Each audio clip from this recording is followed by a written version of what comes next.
On episode 5 of the Down South Photo Show, Cam and Brendan discuss sensor sizes, and we have a good chat about photographing the 12 Apostles. Let's get on with it.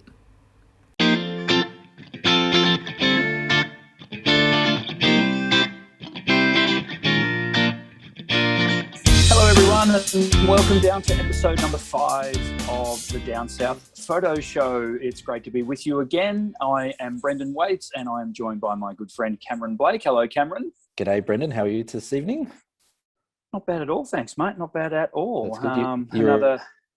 Sorry, go ahead. You remembered to say your own name this time. It was good. I know. I think every second episode I forget to actually say who I am. Yeah. You're Down South Photo, and I'm Show. That's it. I'm just the guy that does the intros, apparently. Every show needs one. We need to do a rock off to see who does the intro every week. But I think we've set the trend now that you're the intro guy. I'm Mr. Intro, and that's just how it's got to be. Yeah. Nice. Good to have you all on board. This is episode number 5. As I said, we are enjoying doing the podcast. Well, I'm certainly enjoying doing the podcast. It's been good fun. We've covered a lot of ground already.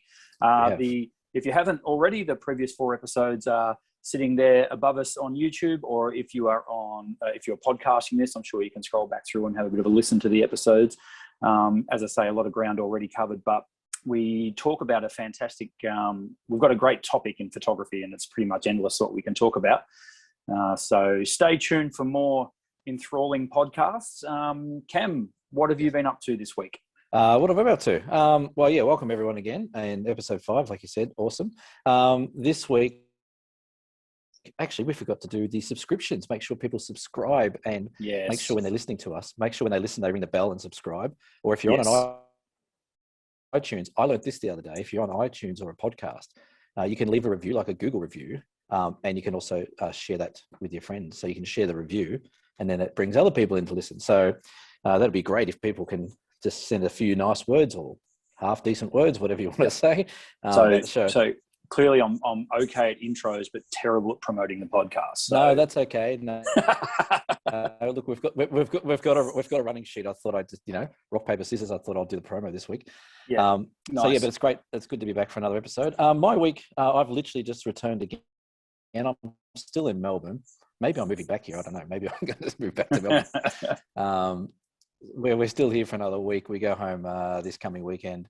But I've just got back from the Great Ocean Road. So doing a little bit of scouting for a potential big announcement that we may or may not make soon about the Great Ocean Road. So I went down there with Lisa, my partner, and went down there for a few nights, left the kids at home with mum and dad. And it was really good. So just a really sort of 2-day trip down to Great Ocean Road, checked all the features out, took some notes, took off in a chopper this morning, did a helicopter flight. Did you now? Over the 8 apostles, 7 apostles.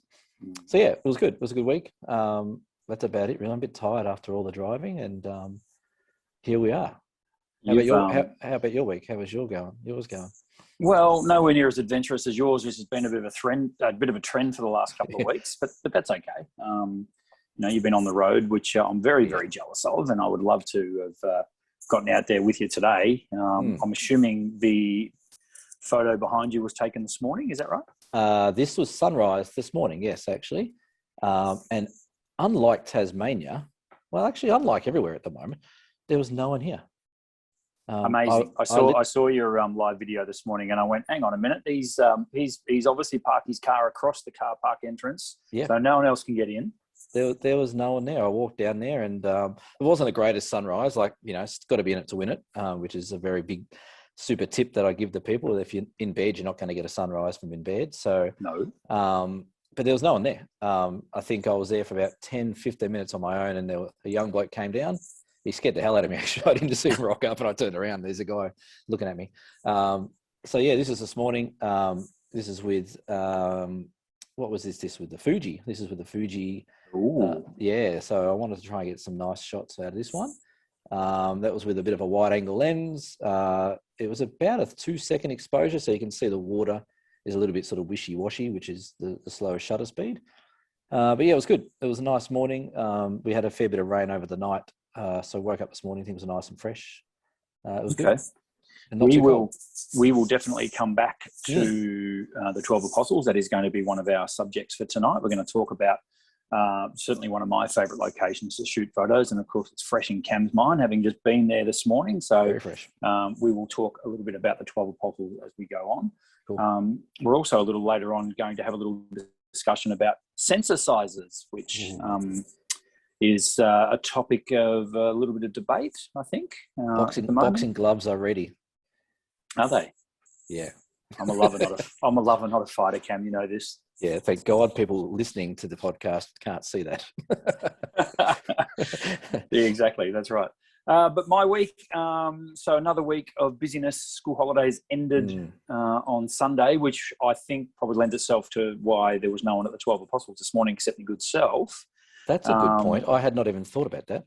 Yes. So school holidays wrapped up on Sunday. So normally we find at the shops the Monday after school holidays is fairly busy. We have a lot of people coming in who might have dropped the kids off at school and coming in to catch up on some photo printing or have a bit of a chat. Certainly the coffee shop across from me this morning was nice and busy with a lot of people who had dropped off school kids and having a good chat. So and with your stores, do you, like you say, they're busier during school holidays? Do you think mums and dads and whoever, they leave everything to that period of time where they've got a couple of weeks off with the kids, they can go get their photos done or go get a canvas done or go, do what they need to do? Do you think that's why it's busier in school holidays?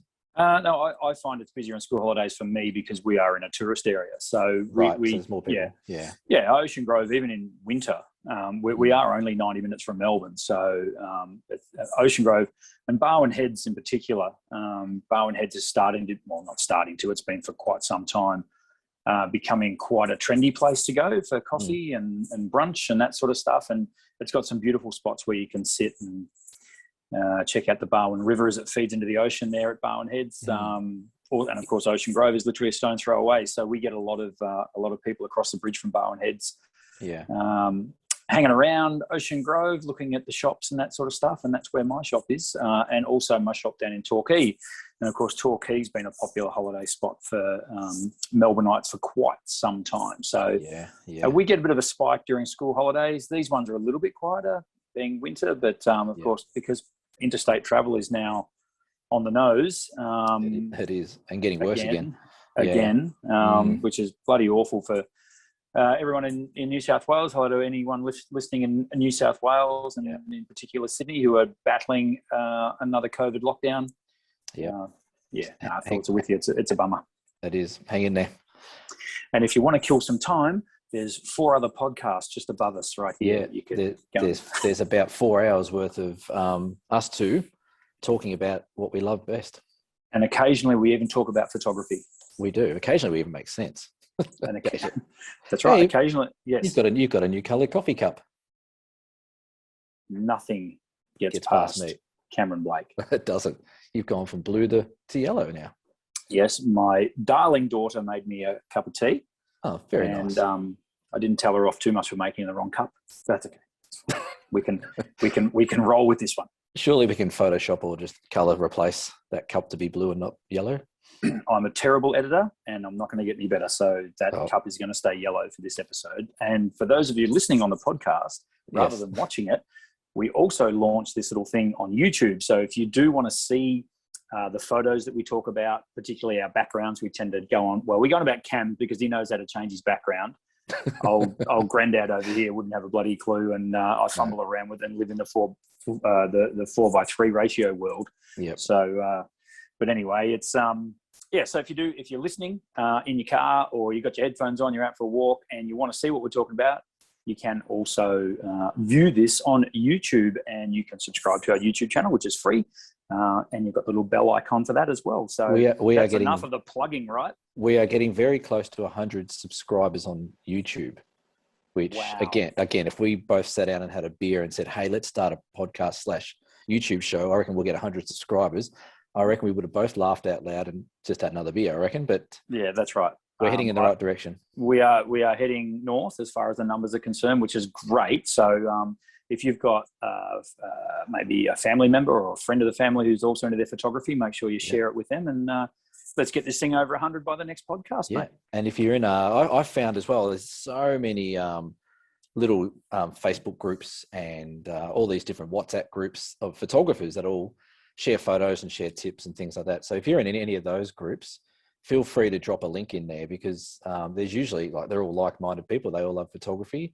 They might want to learn a bit more about landscape photography or listen to what we have to say. So feel free to drop a link in there and share it around. Don't worry about asking the admins of the group. I'm sure they won't care that you just drop in random YouTube and podcasts to listen to. No one ever gets their nose out of joint for doing that. No, of course not. No. Now, I want you, Cameron, to tell me about is it Beaker Street Scientific Photography? It is. So in Hobart, the Tasmanian Museum, they have a scientific department / arm called Beaker Street, and they do a whole heap of different scientific activities all throughout the year. So it could be anything, all different things. But each year they run a scientific photography competition, and the entries have just closed as of last night. I think it was last night at midnight or whenever it was. So we've almost got an extra 30 odd % more entries this year from the last year's one. So I've got to judge that. I'm the actual judge, which I'm really privileged to be a part of. I'm not a huge fan of entering competitions, which again, we can talk about in a later date, but judging this one's always cool. We get some really, really cool scientific type of photos. They're still, they can be anything, it can be microscopic shots of insects, or it could be Milky Way shots. It could even be the shot behind you and I, where we've got some, geology or rock formations or things like that. So anything that's relative to science. So I've got over 100 entries now to go through and judge and minimize down to about half a dozen, I think it is. Very good. So that's what I'll be doing for the next few days. And I have a question for you about judging. Yes. When you judge, I'm assuming they get sent to you as a Dropbox link or something like that, and you view them on a screen. How does that work? They do. So with this one as well, because of good old social media that we keep plugging, it also has its downfalls as well sometimes, where you can also see a lot of people putting their images up and say they've entered this competition. There's also like a people's choice section versus the judges section. So then they combine them at the end to get a big pool of finalists. So what I've done is I've muted all the notifications from any of the Beaker Street social media sites. And so they've sent me through anonymous Dropbox images with captions. So everyone has to put a caption in as to what their image is and what it represents and how it defines the scientific part of the entry. So so I've got a Dropbox folder with some description and some really, really cool images. And we might, after the competition's done, we might put up some shots, maybe put up the top 3 on the YouTube here, and we'll link them in so people can have a look at, what was done. But that won't be until probably the start of August when those winners get announced. But it's exciting, and it's really, I find it really inspiring as well, that you just see all these people's shots come through and you think, oh, how the hell did they do that? Or how did they get that shot? Or gee, that's a really cool moment in time they've got there. So it's inspiring, that's for sure. That's cool. By August, we'll have about 103 subscribers, I would have thought.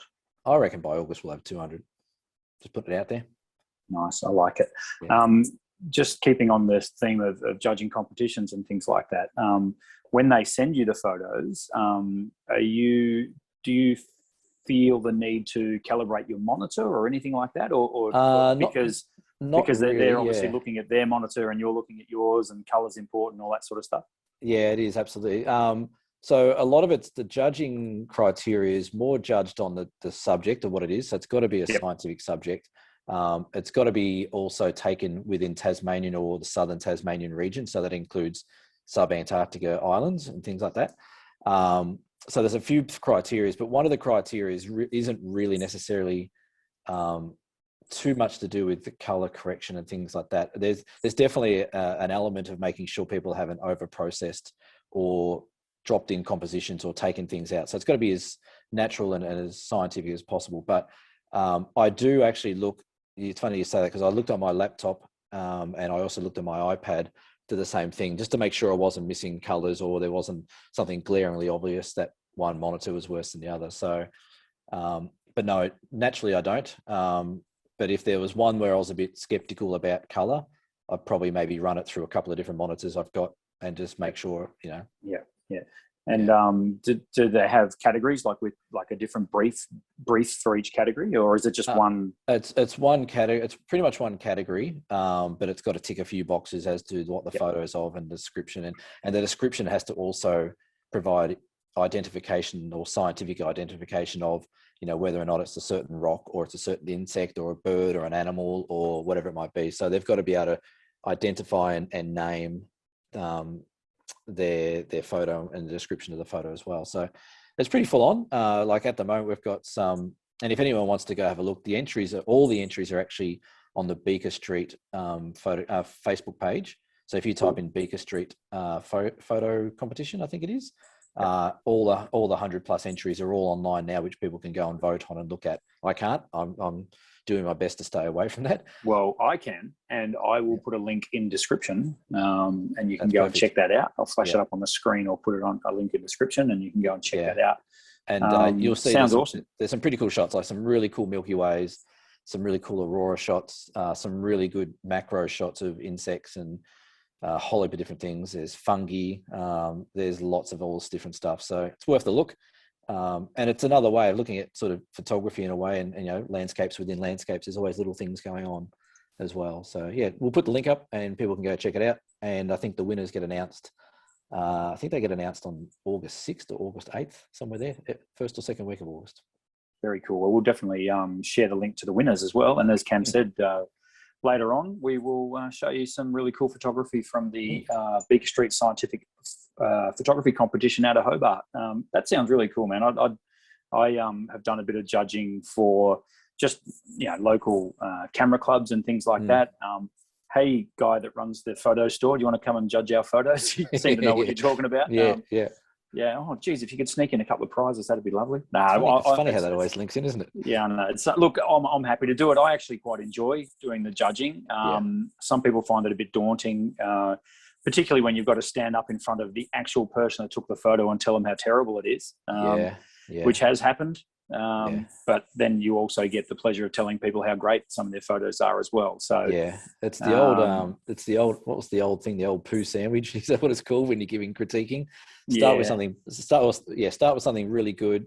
Tell them what maybe can be improved, and then finish off with something really good. So that's what we call. But the one I'm doing, I actually don't critique the images. So all I do is I just pick my top finalists. Oh, cool. And that makes life a lot easier. It is a lot easier. Last year, I think I gave maybe a 1-sentence little feedback as to why I thought it was a finalist, but I certainly don't go and rip images apart and say, oh, this is, there's this here or that there or whatever. So which is even easier, which I like. There's probably don't lead with, there's nothing wrong that can't be fixed in this photo without that can't be fixed by deleting it and taking it again. I wouldn't start with that. No, you won't make friends that way. Just quickly, one of the things I've been up to over the last couple of weeks, which has been a little bit different, still tied in with photography, I guess, in a certain extent, is I've been doing video transfers. So video tape transfers. So VHS. If you had one ready, he would pluck one out and show you. Remember this stuff, kids? Look at this. I wonder if I'm sure there'd be at least one person watching that understands what a VHS is, but I don't think there'd be many. Well, I've had, for some reason in the last couple of weeks, been inundated with VHS. So what we do is we transfer tape to USB, and of course it has to happen in real time. So if you've got a 3-hour tape, it takes 3 hours for me to transfer it. Wow. But it's cool. I've been really enjoying it. I've seen half a dozen episodes of The Flying Doctors. I actually saw an original taped episode of Tonight Live with Steve Vizard. Oh, Steve Vizard. God, that's going back. I dated it at 1989. Wow. It was pretty cool actually, but of course, they're all. Most of it is like kids' birthday parties, a lot of weddings. My goodness, a lot of weddings. So But do you get the popcorn going and just get in the lounge chair and just sit there and watch no, people? see, this is the thing. I get it started and then I minimize the window. I don't have to Yeah, watch it. okay. I just need to know that it's recording. Thank God for that, because there'd be some stuff that I'm sure I've probably copied that I need to hand over to police. But that's another story. Also, what I did was as well. I got given some high 8 tapes. Now, Right. Cam, do you remember high 8? I remember high 8, they were smaller.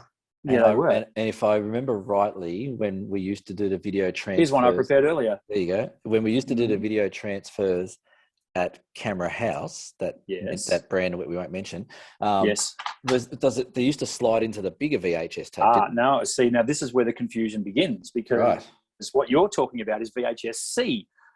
Which was a smaller VHS tape that fit into one of these, which was an adapter.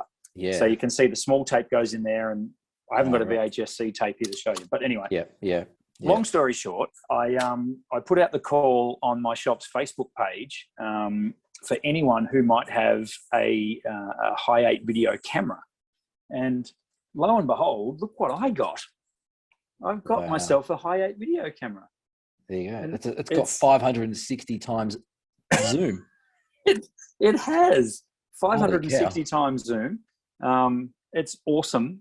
I love it. I mean, I've said this before, child of the 80s, so I love seeing this stuff. Yeah. Of course, it doesn't work. Oh. So, yeah. That's good then. Anyway, look, and then 2 days ago, another one turned up. So now I've got 2, and the second one does work, and I am now starting to transfer well. Do you realise you're going to probably dig yourself a hole here, because the thousands of people that listen to this podcast, they might even listen. Let's go fast forward 5 years from now, and someone goes, "This show's great," and then we get to episode 5, and you're plugging video transfers to USB. You're going to get like a box of people's. This segment was meant to be what we've been up to this week. Oh, right. And that's what I've been up to this week. Oh, okay. So you're not promoting this service. You're just punishing everyone. No, I'm not promoting the service, but it is something that we offer down at Camera and Photo. Right now, because you found yourself this morning at the 12 Apostles, I thought it'd be a cool idea to make the 12 Apostles one of our topics for discussion tonight. Now, the reason I wanted to put it forward as a topic for discussion was because, apart from possibly Uluru, I can't think of another sort of more photographed landscape in it. I'm excluding cities like the Sydney Harbour Bridge, but all that sort of stuff. Yeah. But as far as a natural landscape is concerned, I'd say Uluru is probably number 1, but I reckon the 12 Apostles, as you see behind you, would be number 2. Yeah. And I wanted to talk about the difficulties that I find every time I go to the 12 Apostles. When I get there, I absolutely love it. I love seeing the view. It really sort of spins my wheels. When you walk down those steps for the first time and they all come into view, it's really cool. It's a very, very beautiful landscape to look at pretty much every time you go there, regardless of the weather conditions. Yeah. However, the first thing that springs to mind for me is, right, how am I going to shoot this thing? Because it's always, for me, you're looking for something a wee bit different. Yeah. Now, of course, when you get to a scene like the 12 Apostles, it's been shot, as I said, it's probably the second most photographed natural landscape in Australia. So it's been shot to death from every single angle. So, as much as I love being there, I find myself forever putting the camera up, putting it down, looking, hanging over a fence, trying to get do I do it this way? Do I do it that way? It's always really, really difficult. So I also, and now going back to your video this morning, if anyone saw it on Facebook, what did you put? Fake advertising, Cam. Cam was on Facebook this morning, and he was pointing at the Apostles and saying, hang on a minute. I mean, it was tongue in cheek, of course, but it was hilarious. And that's why I like to call it the Some Apostles. The Some Apostles, The Some Apostles, yes. I think that should be forever known as the Some Apostles. Yeah. And I think, I had that exact same feeling for the last couple of days as I was going down. And like I did a bit of research, and I've been down the Great Ocean Road a few times, nowhere near as many times as you probably, but I did a bit of research before, look at some images, look at locations I want to scout for this workshop and things like that. And same thing, I got there this morning. I'm like, right, I'm here. It's not the greatest sunrise. What do I do? Where do I shoot? Where do I look? Do I look this way? And I found what I find a lot that I do when I go to these locations is I try and turn off the image that everyone's got in their head.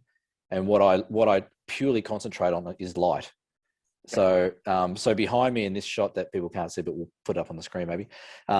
What was happening in front of me, I had the 7 apostles in front of me, and then I had the 2 apostles or whatever they are behind me, and that's where all the morning light was behind me. So I found myself, and when I was there for a little while, and by the time I got myself set up and the sun had come up a bit, there was about 10 people up the other platform looking at the 12 apostles, the classic view, and I was the only one shooting the other way, and the other way had some rain bands with a bit of sunlight coming through over the water. It had a lot more sea spray going that way than it did looking, I guess, up the coast, up west.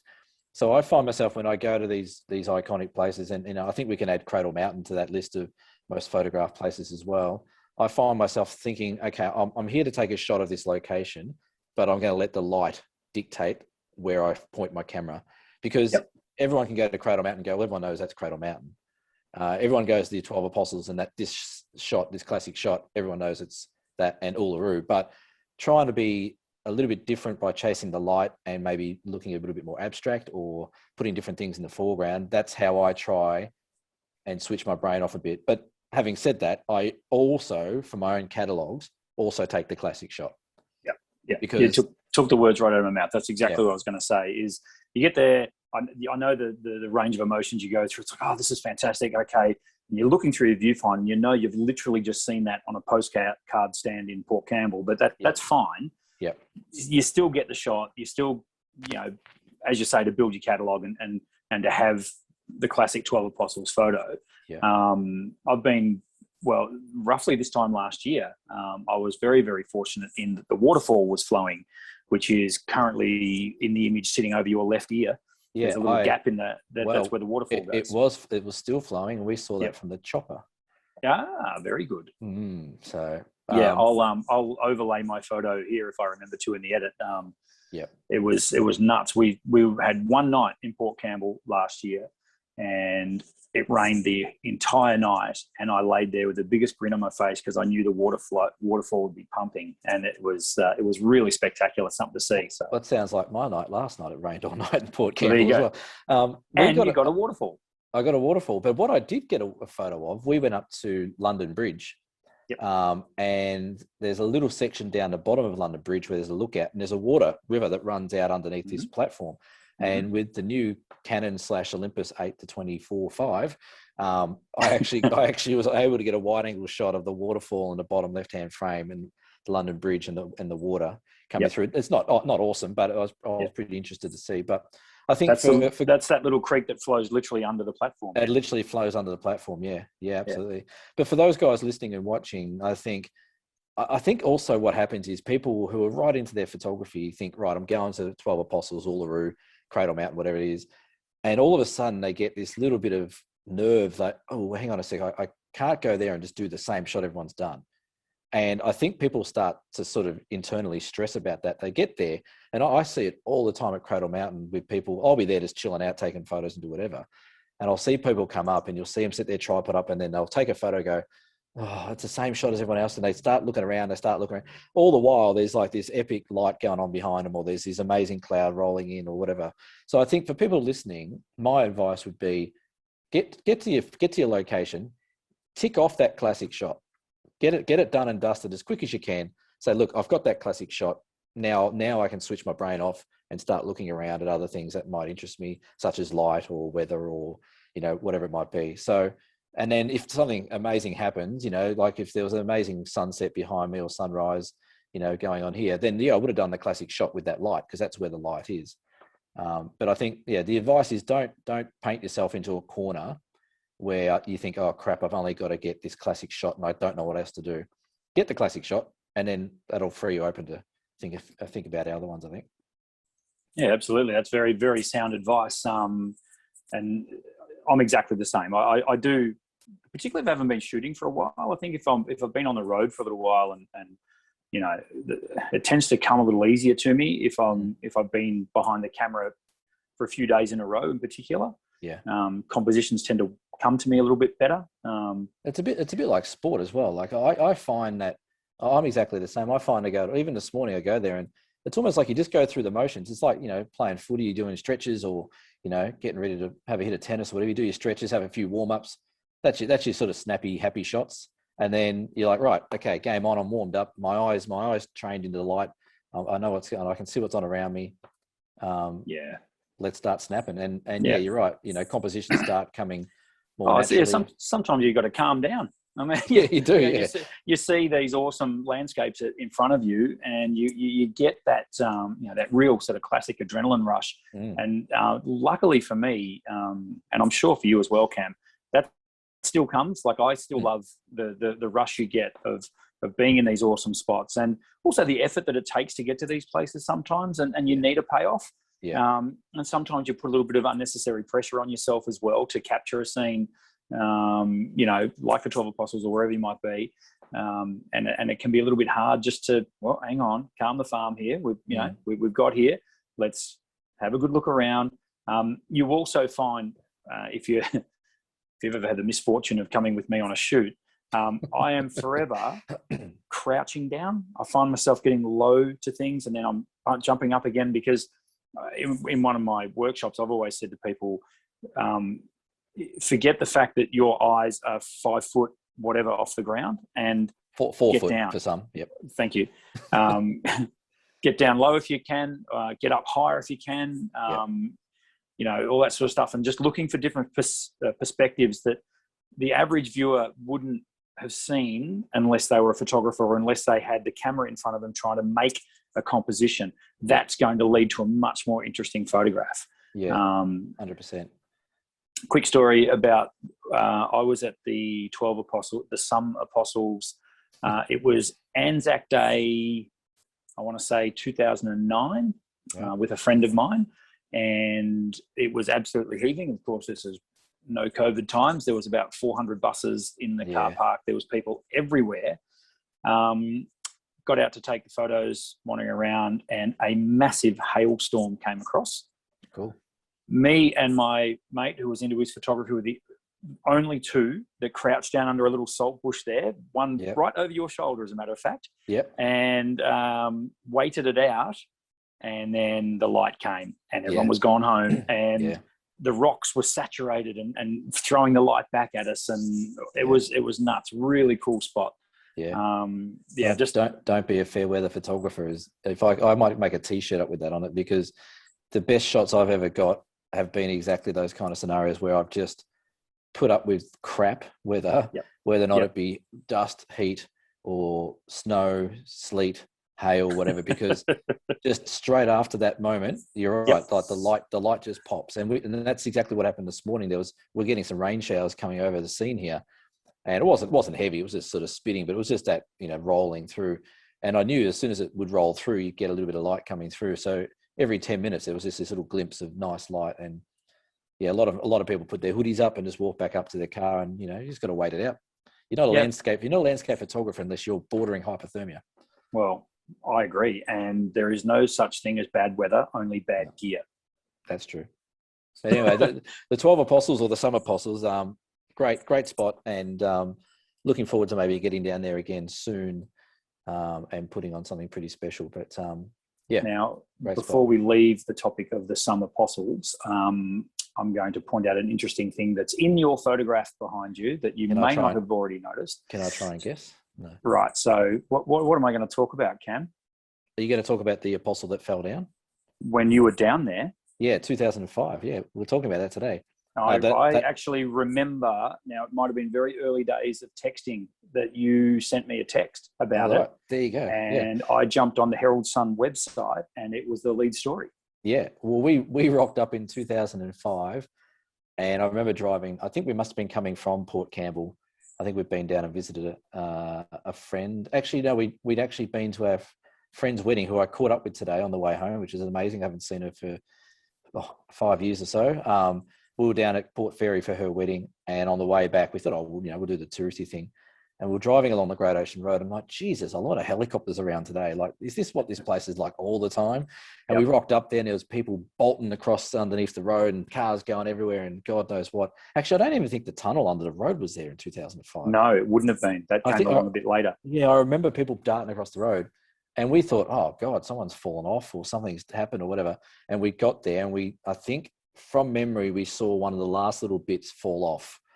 Which is this one, which is the one right behind sort of the big one there. Yep.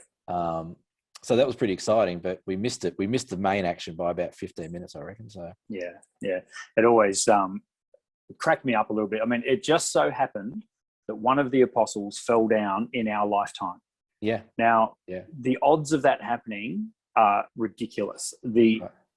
Not one more of those things are going to fall down in our lifetime. It just will not happen. Well, the whole thing erodes at 2 centimeters a year, or the whole coastline. The whole coastline, that's right. Yeah, at 2 centimeters a year. So those apostles are probably going at 1 or 2 centimeters a year as well, maybe. Yeah. It's just, I would say even less. It's just not. It was funny because everyone was like, "Oh, you better go and see the apostles before they all fall down." It's like, man, that landscape is not changing. Millions of years old. It's not going anywhere anytime soon. Yeah, it's an incredible place. But if you would like to move your head a little bit, I want to talk about the beach behind you. No, other way. That way. Right. See the beach behind you there. Yeah. And you can see that looks like sort of darker areas on the beach. Those little strips that are on the beach there. They're the waterfalls, aren't they? No, they're not. They are penguin footprints. I saw them this morning. Yes. And you know what? And this morning, sorry to interrupt, but we're over here where this bit of rock is. As I looked over there was this sort of, it looked like something had been dragged out to the ocean. And I noticed there was a couple of looked like little hooches or little buckets that have been put there. Maybe that's where they get them in there, or maybe that's some shelter they're provided. But I looked at it and I thought, that's weird. Did someone like pull a boat up there and drop something off and then pull out? But it's the penguins. Yes. So there's a massive colony of fairy penguins right at the base of the main lookout. And aside from the footprints, no one would know that they're there. Yeah. Now, if you happen to be down at the 12 Apostles and you are shooting the sunset, particularly at this time of year because it happens so early, so wait about a half an hour after the sunset and you will hear the little quacks. They are similar to a duck, really. They quack. You'll hear the fairy penguins. They're very, very hard to see under low light, but if you look really hard, you will see the flocks of penguins landing on the beach. That's cool. And they go up there and they live there basically directly under where the waterfall comes down. So right. There you go. You've answered my question, because I was sitting there looking at it this morning.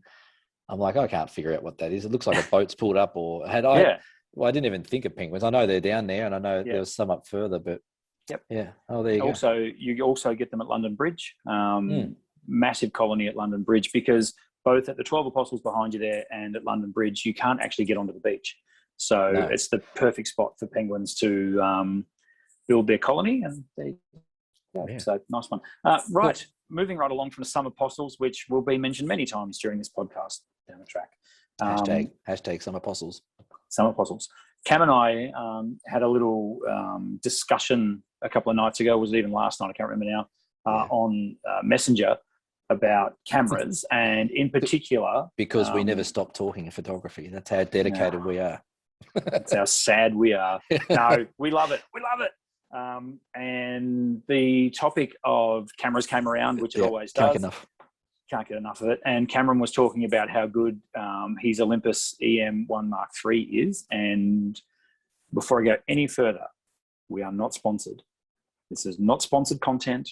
Nope. This is just straight out of our gobs. This is what we think, and we're not pumping anyone's tires here. The Olympus EM1 Mark III is a wonderful camera, no question. It's a fantastic camera. Olympus built the sensor size, the micro four thirds sensor setup, to make mirrorless cameras. They were the first company to build mirrorless cameras. They were. Really fun little... Before we get into this too far, I reckon we need to make a list of how many Olympus firsts had happened. Oh, yeah, we haven't got enough time. Yeah. They're absolute pioneers. They were in a lot of things, going right back to film cameras with the Olympus Pen, the Olympus Trip, and then into the digital with micro four thirds, the Mu Mini, which was a revolutionary compact camera as well. Yeah. They absolute led the way in a lot of things photography. Yeah. It was funny. Just thought I'd put that there just before we get going. Yeah, I know. It's gonna become very clear to a lot of our listeners the fanboy that Cam is with Olympus, and I'm with him for most of the way. I lose you on the last corner, don't I? We're getting there. I'm just trying to remember there was Olympus put out a promotion when the Micro Four Thirds system came out, and of course they were then battling with phone photography as well. And they had a slogan, get a real camera, which was pretty funny at the time, and a little bit controversial at the time as well, because there was, phones were advancing so quickly, and back that was when the iPhone probably 5 was out, iPhone 6 was out, and caused a bit of controversy there as well. And they do. We've already spoken about how great phones are now, but Olympus is still carrying the can for SLR style cameras, and in particular the mirrorless system. And their sensor size that they went with when they decided to go mirrorless was the Micro Four Thirds sensor. Now, this is a small sensor. It's actually tiny when you compare it to even an APS-C size sensor, which a lot of cameras used through the 2000s. And then, of course, full frame in air quotes became the thing, particularly because full frame mimicked the size of a piece of 35mm film. That's right. That's right. So what it meant was any lens that you used, if it was, for example, an 18-55 lens, well, it was an 18-55 lens. There was no crop factor or anything involved. The sensor size wasn't half the size of a piece of 35mm film. It was actually a full frame sensor. Now, for me, and this is just personally speaking, I think Olympus, in hindsight, might be sort of regretting not getting into full frame. One of the head honchos from Olympus stated about 5 years ago, Olympus will never make full frame cameras. So what they're sort of hedging their bets more towards is the travel market, which I think is still very, very, still very, very popular, even though no one can bloody travel at the moment. But the travel market, meaning that they can still produce incredibly small cameras, particularly their Olympus Pen range, which not only mirrorless, they don't have a viewfinder at all. They just literally rely on a screen that you can put a lens on the front of. So they're absolutely awesome, and again, fantastic for if you're traveling and you want small lenses to travel with. Very, very a great idea. However, Cameron asked me the other night, what camera would I buy right now? And because I do run a camera shop, and I'm in the industry, and I know a lot of people who use different cameras. Right now, in my opinion, the best system on the market is the Sony system. And the reason I say that is because Sony's sensors are incredible. Sony make a lot of sensors for a lot of different manufacturers. They definitely make sensors.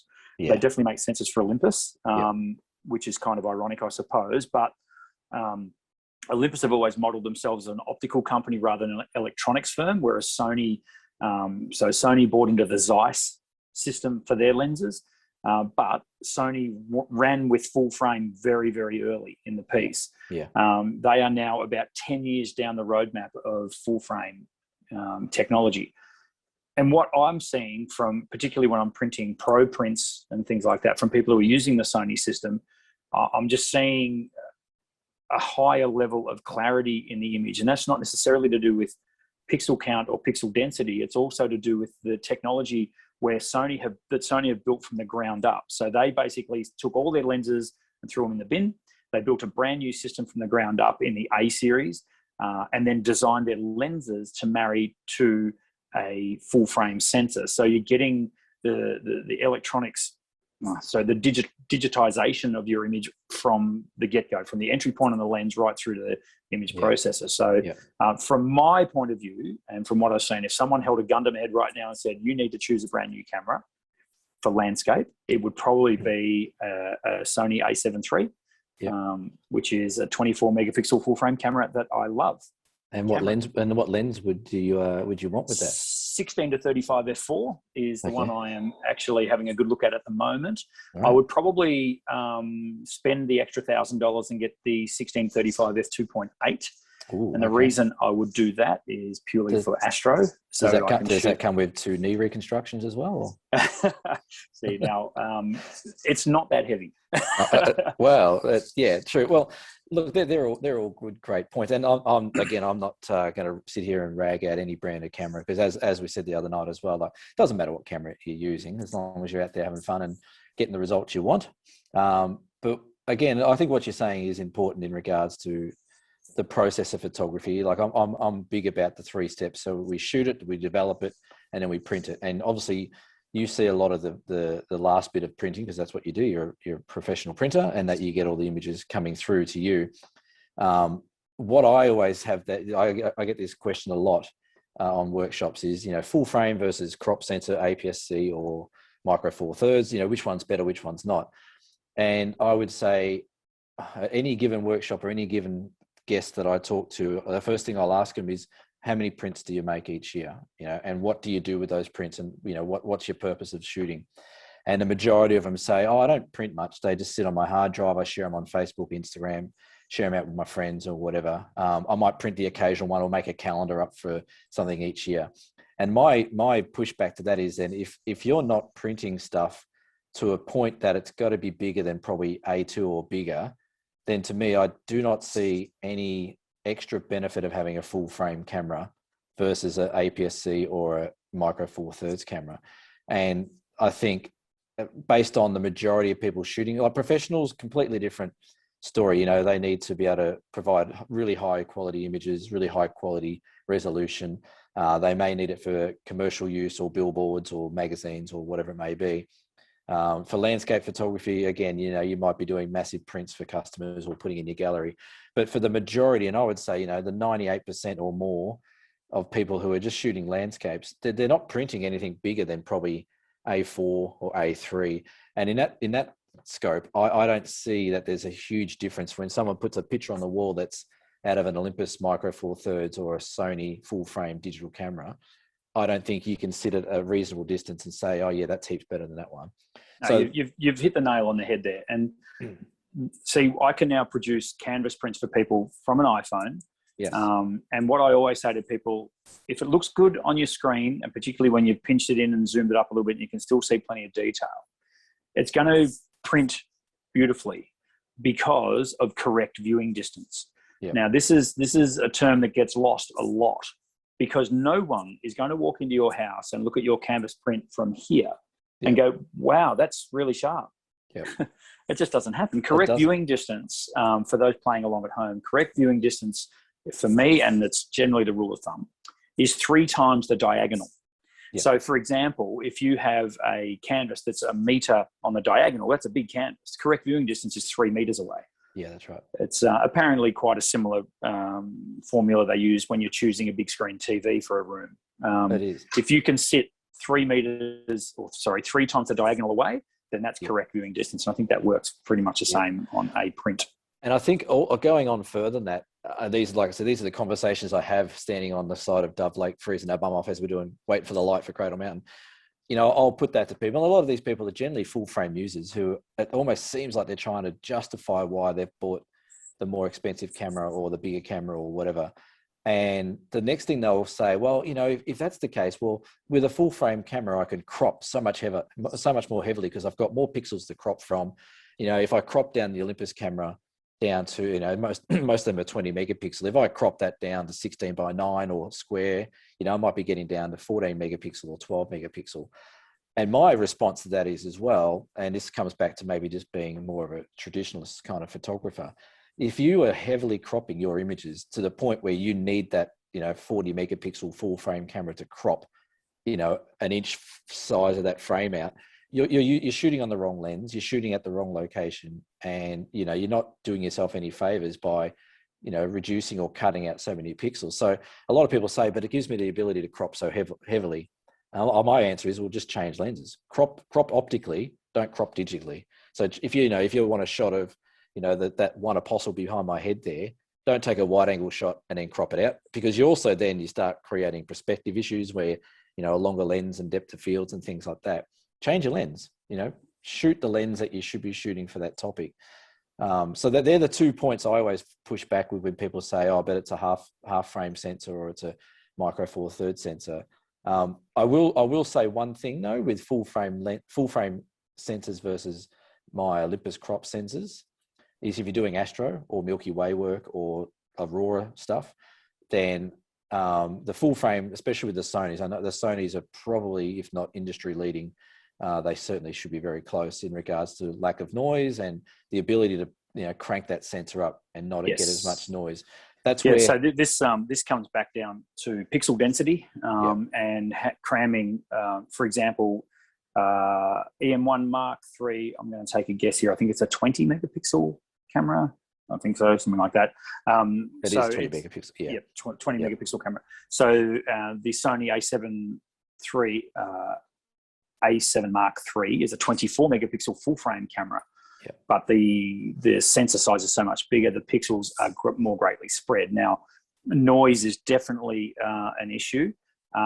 It's getting less and less of an issue thanks to Photoshop, Noise Ninja, software like this. Nick, I think, make an amazing software package for noise. Nick Effects for noise, they do as well. Yeah, Nick Effects. Yeah, so it's getting less and less of an issue. But where you definitely hit it there is astro.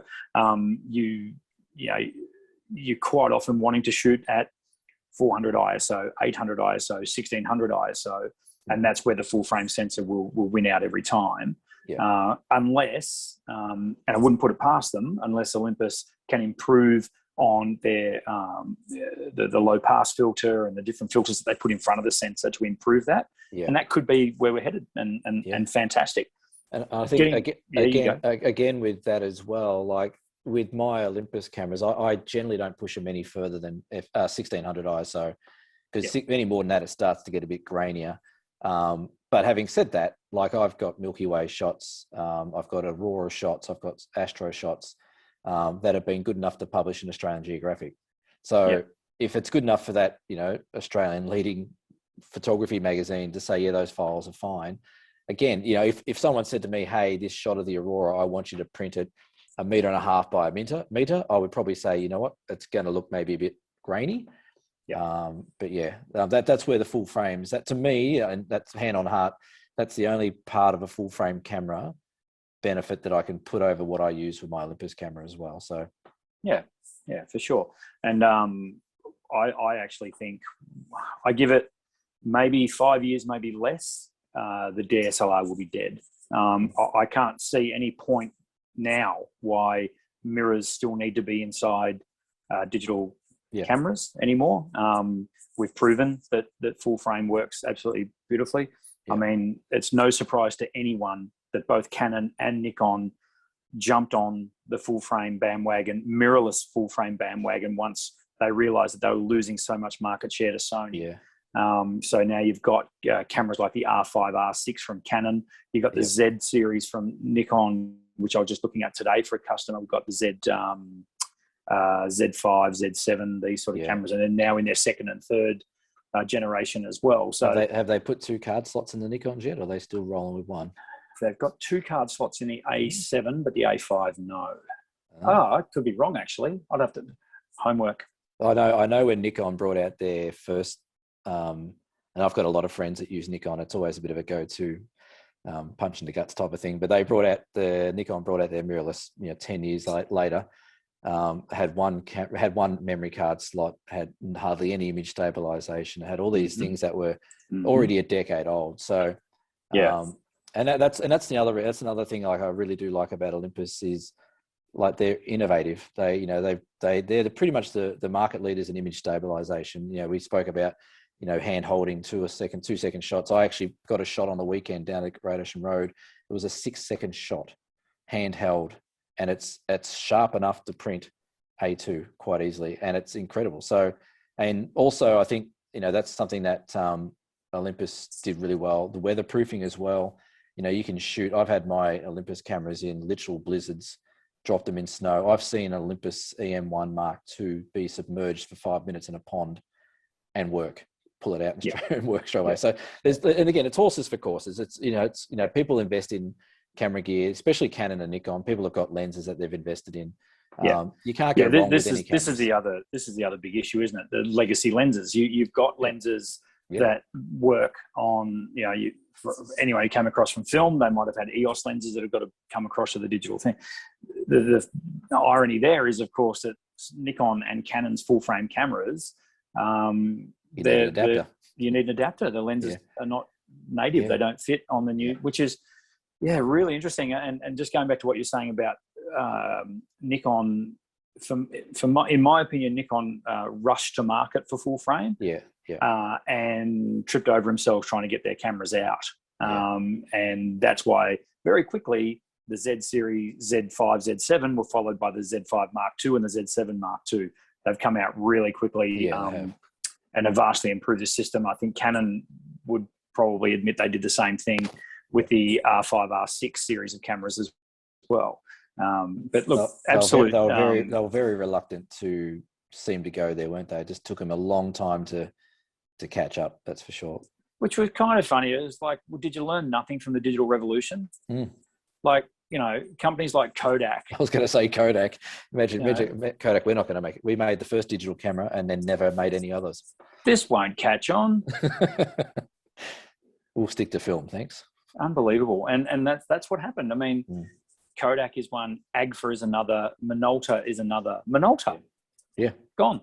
Gonski. Don't exist anymore. Oh, well, sorry, they probably make photocopiers.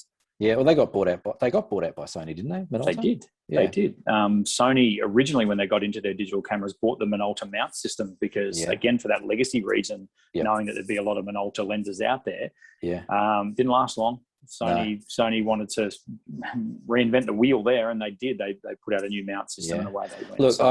Look, I think the Sony cameras are brilliant. They are a beautiful camera, and their lenses are beautiful, and the system's beautiful. I know they had some issues with batteries in the AR7 II, I think it was, where they were chewing batteries really quick. But look, I think they're a brilliant system, and I've seen there's some guys in Tassie that use the Sonys. And they just get stunning shots. So again, it's a tool. The tradesmen and the tools. Like you said, you can go out and buy a set of ping golf clubs. You're not going to win the US Open. It's the same as you go out buy the best camera in the world. You're not going to take the best shots in the world. So it's an extension of your vision and passion, and that's what the camera should be. No, that's exactly right. And we better wrap this up, but. One last thing I wanted to say about camera equipment is it's pretty bloody tribal. There's a lot of people who get into one particular system, they're diehards. They love it. And that's great because it's worked for them. It takes great photos for them. They're not interested in changing gear. They just want to use what they've got. If I look through my catalog on my website, I'm going to say 70% of my photos were shot on Olympus. I've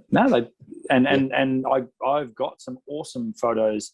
I think that photo behind me is probably on. Yes, that's shot on an Olympus EM5 Mark II with a what's that, ultra wide, the 14 to wide angle. So the 7-14.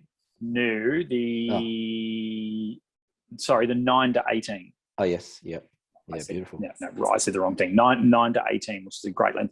The weatherproofing, as you said, absolutely brilliant. The robustness, fantastic. They're built like absolute tanks. But when it comes down to it, I suppose if money's no object, you could buy a complete Olympus system that's fantastic to travel with if you want to travel light.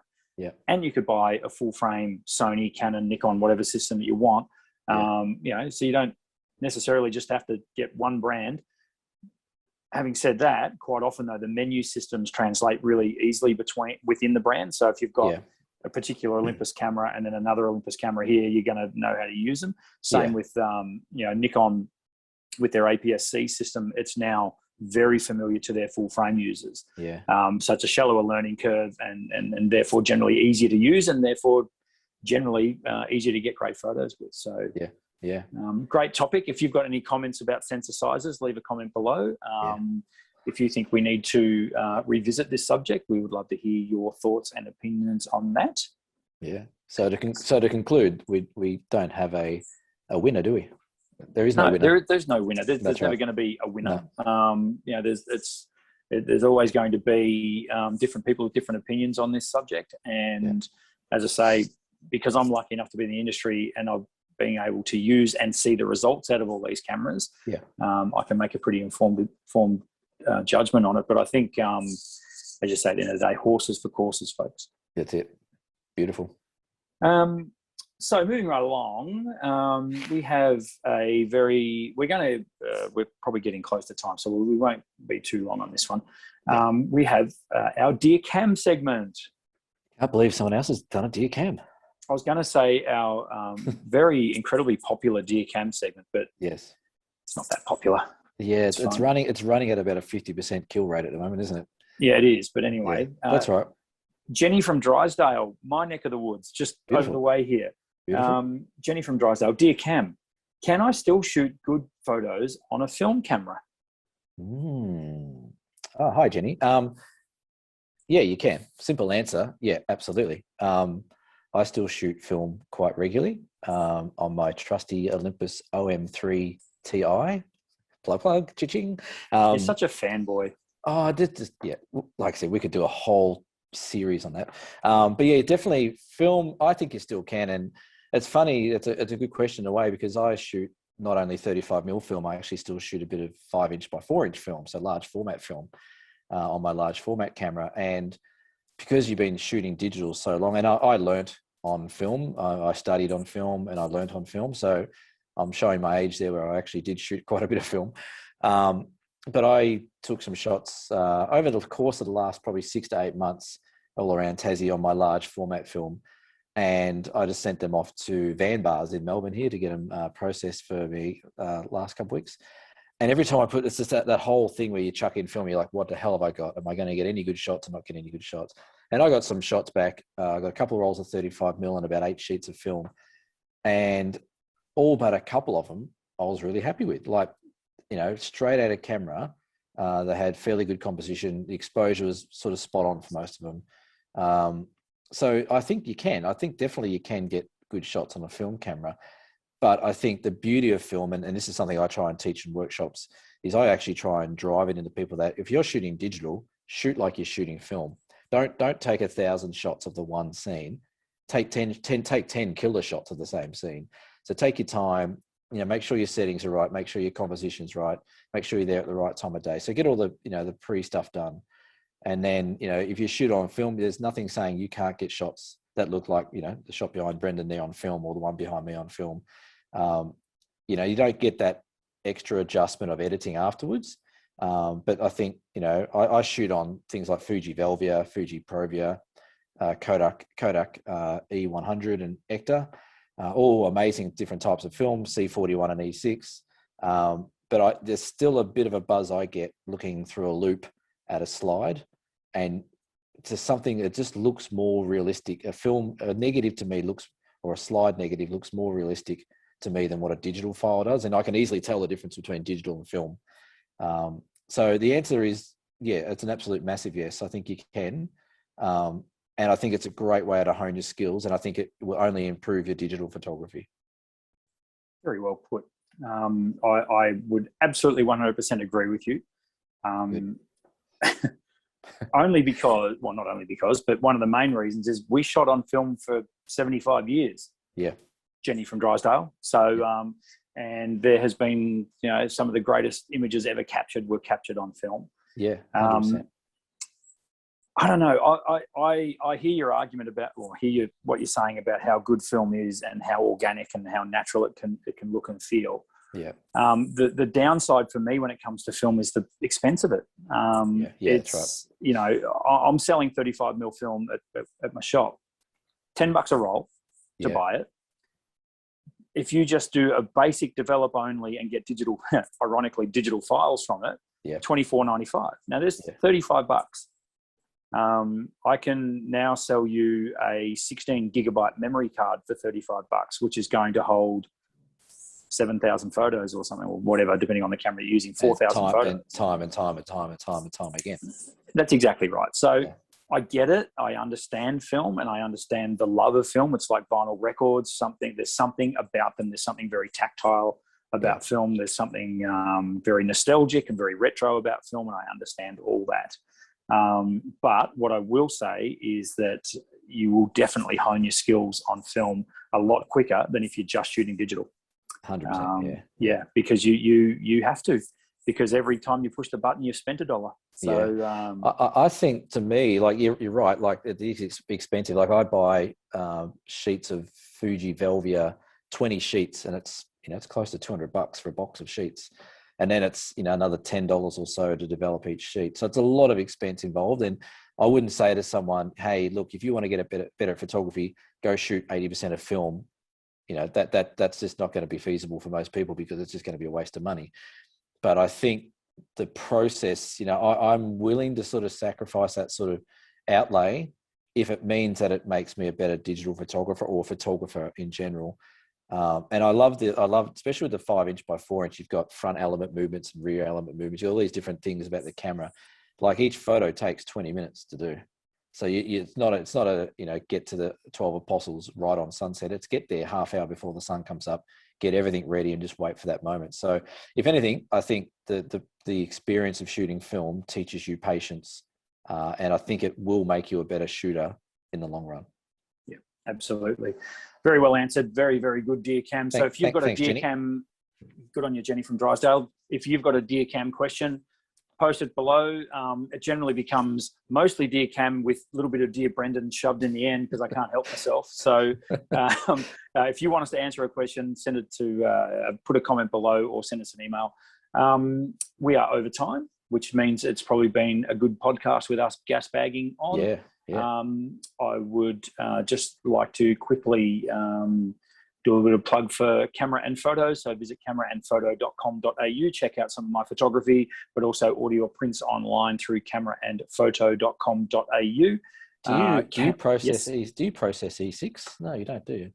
No, but we can facilitate it for you. In other words, we have people who can do E6 for you. We just need to send it off, and it takes a bit of time.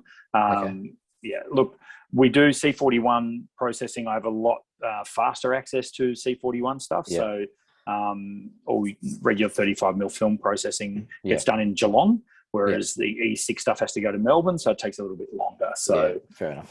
But yeah, I'm really actually I think in the last week we've taken in across the two shops about 50 rolls of film. So it's still getting used. It's good. I like it. It is. It's interesting. A lot of younger people who are finding cameras at secondhand stores and places like that, and thrift shops and that, and want to give it a crack. So it's great. I'm all for it. Go for it. Cool. Cam, quick plug for your operation. So camblakephotograhy.com.au. I should have mentioned at the start. For the rest of this week, well, actually, by the time this gets released, you've got till midnight on Sunday, the 18th of July. I'm doing 25% off all my prints on my website. So excellent. Whether or not Tasmania, or whether or not it's the Flinders Ranges or Great Ocean Road, I'll put them up, or anywhere. All my prints are 25% off until the end of this week, midnight, Sunday, 18th of July. If you want to put a mention down there, if you missed the sale, just send me an email and I'll still do the 25% off for you for a little while. But so that's what I've got going on. And I'm looking forward to getting home. We get home similar sort of time later this week, and hopefully to get back into the nice, cold, snowy Tasmania. Fantastic. So next week's podcast, you'll be back in Hobart. I should be. So looking forward to that. Next week, we are going to be talking about what makes a great landscape image, which that's open slather right there, Cam. That is, yeah. It's a big topic for us to discuss.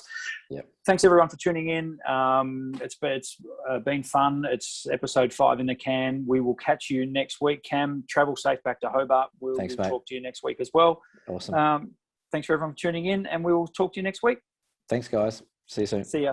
Bye.